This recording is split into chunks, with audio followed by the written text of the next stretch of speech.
Would I be the a-hole if I ignored my parents' olive branch after the traumatic birth of my babies? My husband, 38 male, and I, 30 female, have been together for 12 years, married for 7. I had a strained relationship with my parents, late 60s, prior to meeting my husband, due to my mother's behavior and my father's lack of action against it. Some examples for context: my father went away for work for about 6 months when I was 8. My mother didn't do any of the motherly duties and relied on me to care for my younger siblings. Aside from taking us to school, she didn't help with homework, cook dinner, or wash our clothes. My dad did all this before he went away. At 8, I was making sandwiches for my siblings while my mom read her book in the bath. I would put them to bed and make sure they had clean clothes, as we were being picked on for being the dirty kids. We went no contact about 11 years ago, when I became seriously unwell, 2 weeks in intensive care, followed by a further 5 weeks in hospital. And my parents didn't contact me once. They knew as my now husband had called them.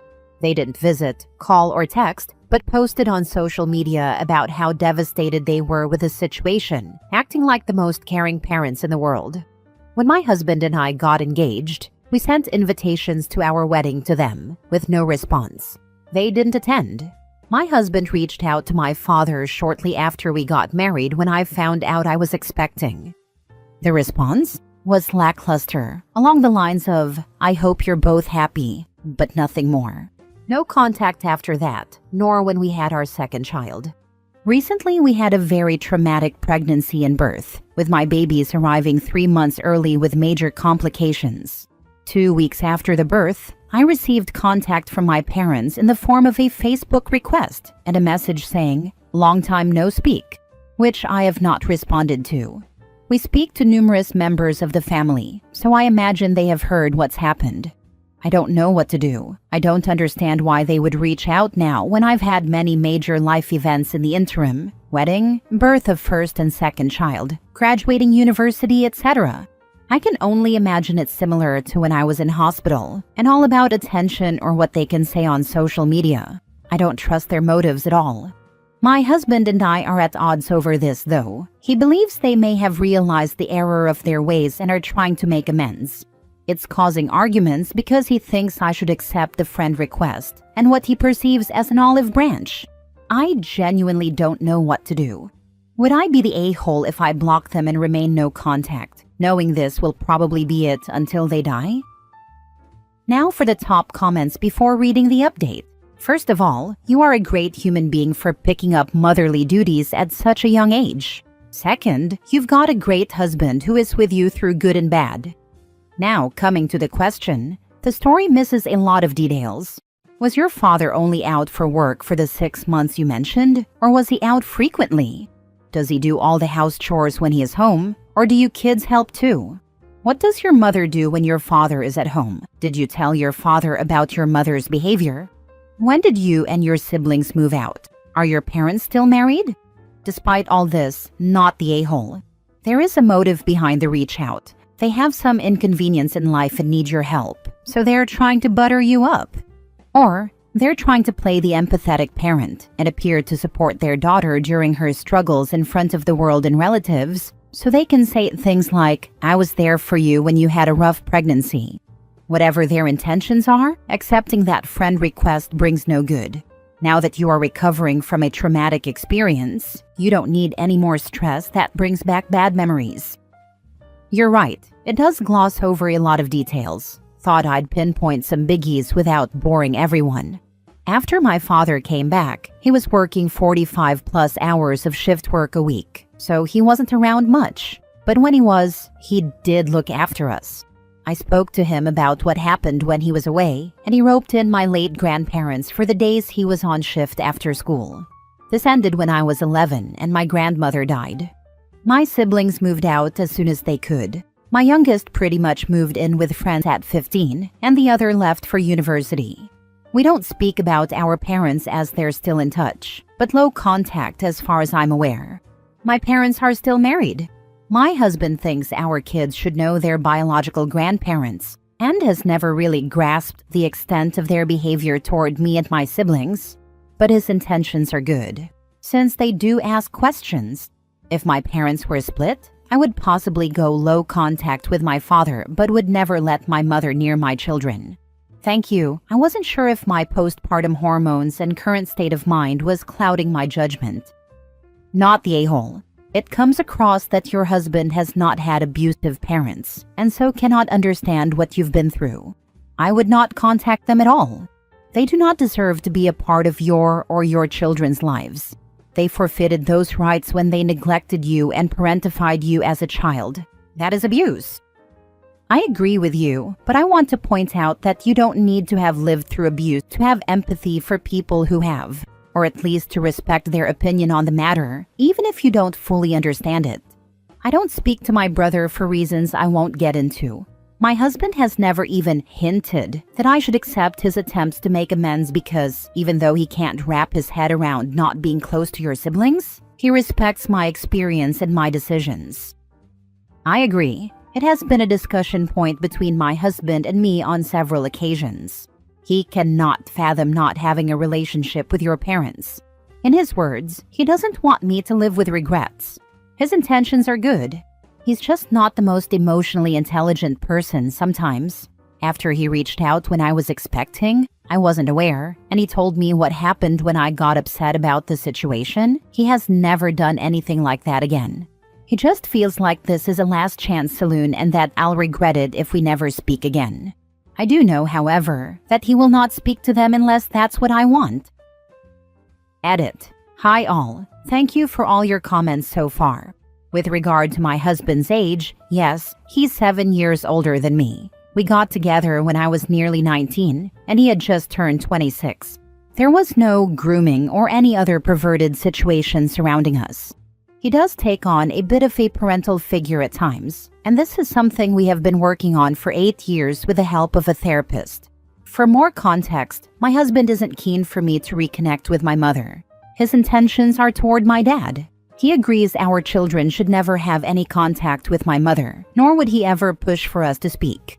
His view is that my dad is a victim as much as I am, that he's trapped in an abusive relationship. To some extent, I agree, which is where my indecision comes from.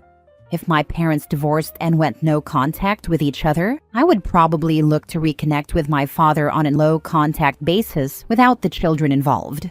I will show my husband the responses when he gets back from work. For those who asked about the babies, they're still in NICU, and more than likely will be for the next couple of months. They're doing well, all things considered, and are stable now.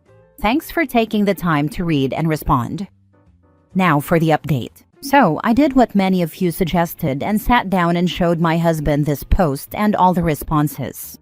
It opened up a conversation about my past, which for the most part I've been fairly guarded about. It upsets me, and like in this post, he knew the highlights, but I never really liked delving too deep as it upset me. I've always tried to avoid sitting in my feelings as it gets me nowhere, so my husband has never fully known the extent of what we went through as kids. He has promised again that he will never contact them, and for those who suggested it, he was not in contact with them prior to this. And that should they reach out to him, he will not respond unless that's what I want. He has accepted he was wrong in his views and apologized to me profusely for pushing me on this. But these responses have opened my eyes, and his, to the fact that my father was complicit in our upbringing, something which will be taken away and discussed with my therapist. For those of you who offered support and kind words, thank you. For those who have thrown ridiculous insinuations about my husband, piss off with your perfect lives. I've deleted the message and blocked them, and will be continuing. No contact and doubt I will ever revisit that scenario.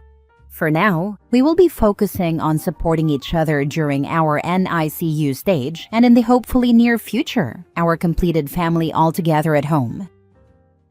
Next story. Am I the a-hole for not forcing my son to interact with his sister, even when she's in dire condition? If you had told me my family would become like this, I wouldn't have believed you.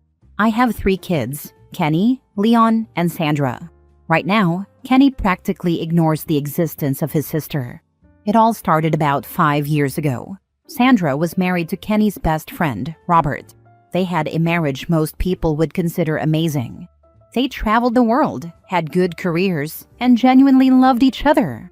It was like that until Robert got into an accident and lost mobility in his lower body. It was tragic. He became very depressed, and their marriage didn't survive. The main reason? My daughter had an affair about a year after the accident, and Robert was heartbroken. I was so disappointed in her, but Kenny was furious with her and, after their divorce, stopped talking to her entirely. It's been like that ever since. He doesn't care about her, didn't go to her second wedding, and hasn't met her kids. He's just stuck with Leon and me. His relationship with his dad has also gone downhill because of his choice to ignore and cut her off. I never forced him to do anything outside of his comfort zone.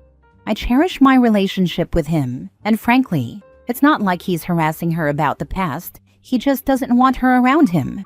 Anyway, Sandra's health has been declining after her last child, and she's been stuck in the hospital longer than we anticipated. Hopefully she gets better. During this time, she's expressed how much she wants Kenny near her, and how much she misses him.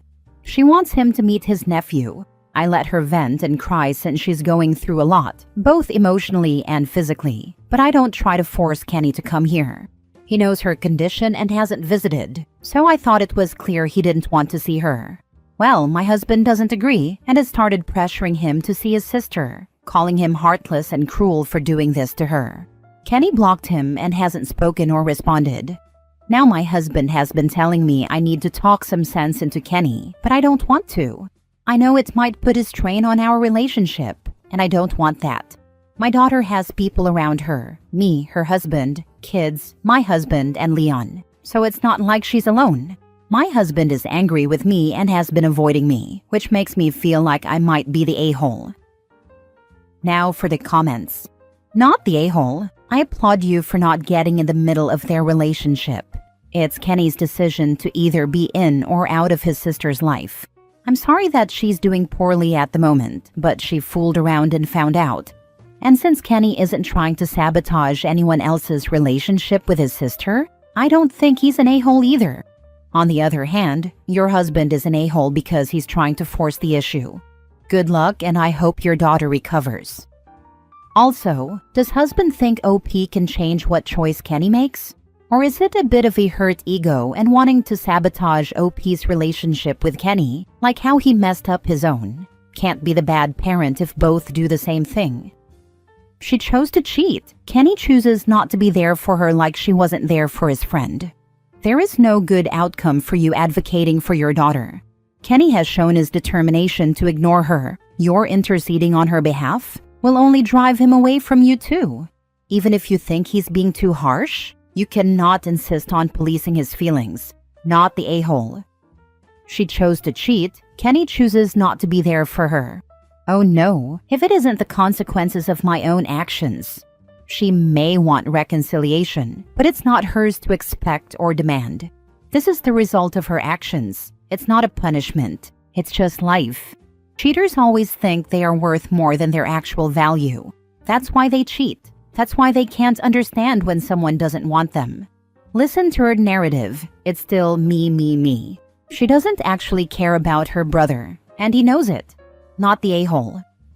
Not the a-hole. Stay out of it. We all have a moral compass. Granted, it is a wide sliding scale. It would seem that Kenny's has led him to not want to be associated with his sister. He is not berating her or trying to turn others against her. Take a step back and look at the big picture. Your daughter abandoned her husband after his health declined, causing further damage with increased depression. It sounds like Kenny continued to have a front row seat to his friend's pain, while your daughter went on to have a new marriage and children. Now because she is having health issues, everyone should come running to support her. Does your husband expect her ex-husband to show sympathy too? Your husband is destroying his relationship with his son, if he hasn't already done so. Last story. My brother left me to deal with our abusive dad when I was a teen. Am I the a-hole for not wanting to do anything with him anymore years later? Growing up, my dad was abusive to me, 40 male, and my older brother Zach, 42 male. It got worse after our mom died, and then he started a new family with his new wife and 2 half-siblings. I always thought that as long as I had my brother and we stuck by each other, we would be fine. Well, he thought differently. When he turned 18, he just left me. He dropped a note saying he couldn't do this anymore and that he was sorry, but he needed to do it for himself. He blocked me and disappeared. When my dad got the news, he was devastated, and I guess that was the push he needed to try to do better by me. He tried forcing me to spend time with him and went on about how sorry he was for how he treated me and Zach. I've never forgiven him. I hated how he could flip a switch for his new wife and kids when he was an abusive piece of crap to me. After I turned 19, I cut him off completely. My life was a mess in my 20s. I turned to alcohol, got into fights, hung out with the wrong people and all that jazz. I got better after a couple of years since I almost died at one point. I turned my life around, got a great job, fell in love with my wife Saria, and had 4 daughters. My life has been great. I never thought I'd find the happiness I have. But hey, I'm not going to complain. I'm not active on social media, but my wife is, and she posts a lot about us. Through that, I ended up getting a message from someone claiming to be Zach. I checked the profile and it was him. He's married to another man, has 1 kid, and seems to be doing well. He sent a long message saying how much he missed me and how guilty he felt for leaving me like that. He mentioned that he and our dad have reconnected and just want me back in his life now. He said he saw a picture of my wife and kids and wished he could meet them. I'll be honest, I felt angry reading that. The moment I get my life together, he wants to come back and act like a family? I blocked him and thought that was the end of it. He contacted me 3 more times, and I've blocked him each time. The reason I'm here is because of my father-in-law. He and my wife had a hard relationship, but they've reconciled. I told him what's happening, and he just said to give Zach a chance since I might regret it. So, Reddit, am I the a-hole? No a-holes here. I understand that your brother had to leave. He did what he had to do, just as you have too. It's hard being left behind when you need someone, even if you understand why.